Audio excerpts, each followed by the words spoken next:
Sauna vasta vakuumissa pakastimeen. What? Jos te haluatte kylpeä talvella tuoreen saunavastan tai vihtan kanssa, kattokaa tää video. Ei muuta kuin lompsi metsään ja tee saunavasta. Mittaa vakuumirullasta sopivan mittainen pätkä. Katkaistaan rulla ja saumataan toinen pää kiinni. Ja sitten ruvetaan asettelemaan vastaa pussiin. Ja näin saunavasta on pussissa, jonka jälkeen lompsimme vakuumikoneelle sulkemaan pussin.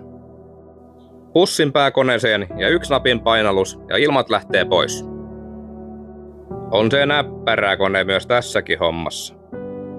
Seuraavaksi vaan hetki odotellaan ja ilmat ovat poissa. Nyt on litteä paketti. Tämmönen lättänä paketti vie pakastimessa tosi vähän tilaa, joten näitä mahtuu paljon pakastimen talveen vasten.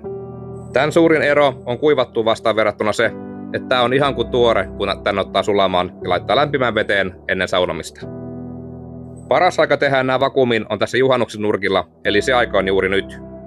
Ei muuta kuin vakuumoimaan vastoja pakastimeen.